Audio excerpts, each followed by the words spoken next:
কিছু মানুষ ভিন্ন আকিদার ভাইয়েরা সম্মানের সাথে প্রশ্ন করেন, সৌদি আরবে মাজার নাই, বাংলাদেশে এত মাজার কেন?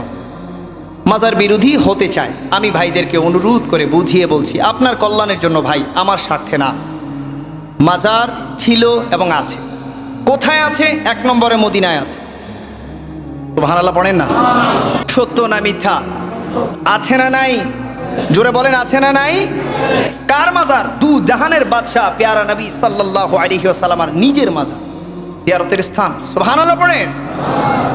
পৃথিবীতে অনেক অনেক মানুষ আছে, অনেক ধরনের প্রশ্ন করে, তবে এই প্রশ্নটা সবচেয়ে বেশি করা হয় আমাদেরকে, সৌদি আরবে মাজার নাই, বাংলাদেশে কেন মাজার? মনে রাখেন, এই বিষয়টা হলো সম্ভবত 1883 এবং 84 সালে, যখন ওসমানীয় সাম্রাজ্য, মুসলমানদের খিলাফত, মুসলমানদের গার্ডিয়ান বলা যেতে পারে, বটবৃক্ষ যেটার নিচে থেকে মুসলমান, পৃথিবীর মুসলমানরা ছায়া পেত, ওইটাকে যখন ইহুদি নাসারারা চক্রান্ত করে করে ধ্বংসের পথে, তখন সৌদি মুনাফিক শরীফ ছিল একজন। সে করলো কি? আরবকে দখল করা, ইহুদিদের সাথে হাত মিলিয়ে ওসমানীয় সাম্রাজ্য ধ্বংস করে দিল, আরবকে দখল করল। দখল করার পর সেখানে ওয়াহাবিবাদ প্রতিষ্ঠিত হলো। আপনি আজকে এখান থেকে গিয়ে একটু গুগল করবেন, উইকিপিডিয়াতেও এই তথ্য পাবেন, একদম অথেন্টিক, কোনো ঝামেলা নাই। দখল করার পরে 1 নম্বরে যেটা করলো সেটা হচ্ছে আম্মাজান ফাতিমাতুজ জাহরা রাদিয়াল্লাহু তাআলা আনহার মাজারটা ভেঙে দিছে। নাউজুবিল্লাহ বলেন। একে একে সাহাবীদের মাজার ভাঙা শুরু হলো, যত মাজার ছিল ভাঙা শুরু হলো। এমনকি তারা এমন এক পর্যায়ে গিয়ে পৌঁছেছিল, তারা চেয়েছিল নবীজির মাজার পর্যন্ত ভেঙে দিতে। নাউজুবিল্লাহ বলেন। এগুলো সত্য রিসার্চ করলে পাবেন, অথেন্টিক কথা। তো 1883 পরে ওয়াহাবি আন্দোলন বা ওয়াহাবিবাদ প্রতিষ্ঠার পর যেটা হয়েছে, এটা তো দলিল হতে পারে না আমার ভাই, এটা তো দলিল হতে পারে না। আপনি যদি বলেন পৃথিবীতে আর কোনো দেশে এত মাজার নাই, বাংলাদেশে এত মাজার কেন? সৌদি আরবে মাজার নাই, বাংলাদেশে এত মাজার কেন? আমি বলবো, পৃথিবীর সকল নবী রাসূলের রোজার দিকে তাকায় দেখেন, প্রত্যেকটা নবী রাসূলেরই মাজার রয়েছে। সুবহানাল্লাহ পড়েন, আরো জোরে পড়েন সুবহানাল্লাহ। শুধুমাত্র তাই নয়, আপনি ভালো করে দেখেন, পৃথিবীর ইতিহাসে যত বড় বড় মুজাদ্দিদ ছিল, যত বড় বড় ইমাম ছিল, যত বড় বড় আল্লাহর ওলি ছিল, প্রত্যেকের মাজার রয়েছে আমার ভাই। মনে রাখবেন, সৌদি আরব আমাদের দলিল না, আমাদের দলিলের নাম কোরআন এবং হাদিস, ইজমা এবং কিয়াস। সুবহানাল্লাহ পড়েন। এর বাহিরে কোনো রাষ্ট্র কখনো আমাদের দলিল হতে পারে না। সৌদি আরব তো মদের বারও আছে, সৌদি আরব তো সিনেমা হলও আছে, সৌদি আরব তো নাইট ক্লাবও আছে, সৌদি আরব তো আরও অনেক কিছু আছে। তাহলে সেগুলো কি দলিল হয়ে যাবে? কখনোই না, কখনোই না।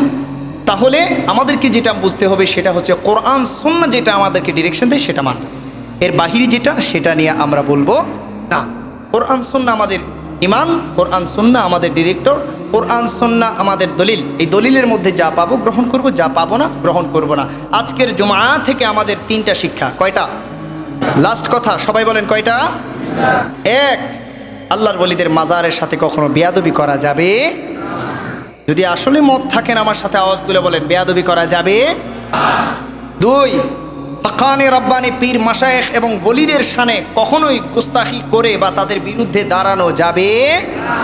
3, কখনোই হকের নামে বাতিলপনা অথবা ভালো ভালো দেখিয়ে ভেজাল মেশানো অথবা মাজার কেন্দ্রিক হোক, যেই কেন্দ্রিক হোক, ইসলামের নামে কোনো ভণ্ডামিকে বা ভণ্ড ব্যক্তিকে প্রশ্রয় দেয়া যাবে?